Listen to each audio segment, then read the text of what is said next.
रोहित सरदाना की मौत का सच सामने आ गया। कोरोना नहीं, ये है रोहित सरदाना की मौत की असली वजह। रोहित सरदाना को किसने मारा? रोहित सरदाना को कोरोना नहीं बल्कि दूसरी बीमारी थी।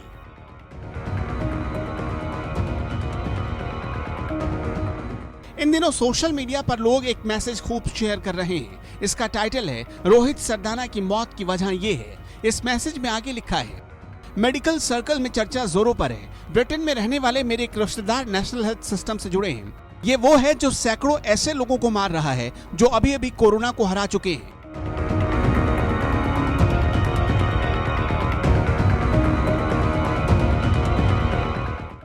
ये ब्लैक फंगस है।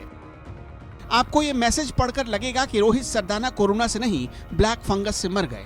मैसेज में आपको अलर्ट करने वाली बातें लिखी जा रही हैं। भेजने वाले ने लिखा है, डियर ऑल, आपको बताना चाहता हूं कि हजारों लोग इस बीमारी की चपेट में आ चुके हैं। ये वो लोग हैं जो कोरोना वायरस से ठीक हो चुके हैं। ये खतरनाक है।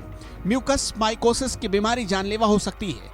ये उन लोगों को पकड़ती है जो 5 दिन या उससे ज्यादा ऑक्सीजन सपोर्ट पर रहते हैं। इसे ब्लैक फंगस के नाम से भी जानते हैं। ये नाक के रास्ते मरीजों के शरीर के अंदर में दाखिल होते हैं।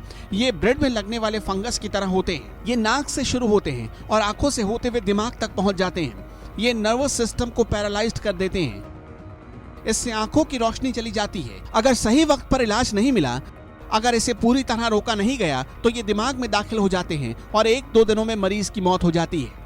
इससे मरीज को मल्टी ऑर्गन फेल्योर की शिकायत होती है। अपनी आंखों से नाक की तरफ देखें। अगर कोई काला धब्बा आपको दिखे तो फौरन किसी आंख के विशेषज्ञ से कांटेक्ट करें।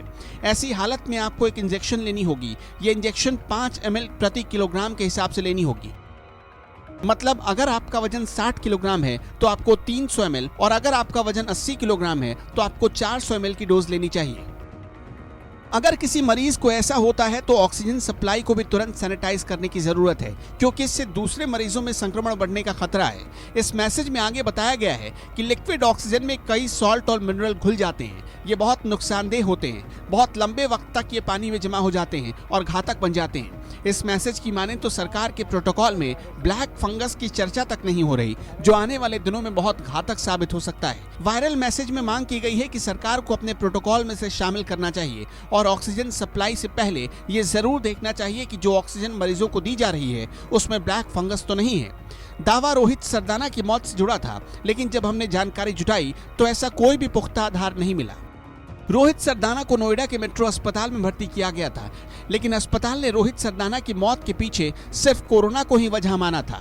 तब हमारी नजर वायरल मैसेज के एक हिस्से पर गई जिसमें बताया गया था कि ब्लैक फंगस से सीधे आंखों की रोशनी चली जाती है और आंखें निकालनी पड़ती है, लेकिन रोहित सरदाना को ऐसी किसी तरह की शिकायत नहीं थी। हालांकि दिल्ली के कुछ अस्पतालों में ब्लैक फंगस के मामले जरूर सामने आए हैं। दिल्ली के साथ साथ गुजरात और मुंबई के भी कुछ अस्पतालों में कोरोना से ठीक हुए मरीज ब्लैक फंगस के शिकार हुए। हालांकि म्यूकस माइकोसिस यानी ब्लैक फंगस से जुड़ी अहम जानकारी जरूर मिली। म्यूकस माइकोसिस ऐसा संक्रमण है जो वायरस की वजह से बढ़ गया है। काफी समय से ट्रांसप्लांट, आईसीयू और कमजोर इम्यून सिस्टम वाले मरीजों में बीमारी और मौत का कारण बनता जा रहा है। दिल्ली के गंगाराम अस्पताल में तो कुछ लोगों की नाक और जबड़े की हड्डी तक इस वजह से काटनी पड़ी। डॉक्टरों का कहना है कि इस फंगस से वही लोग शिकार होते हैं जो डायबिटीज, किडनी या हार्ट फेलियर और कैंसर जैसी कोमॉर्बिडिटी से परेशान हैं।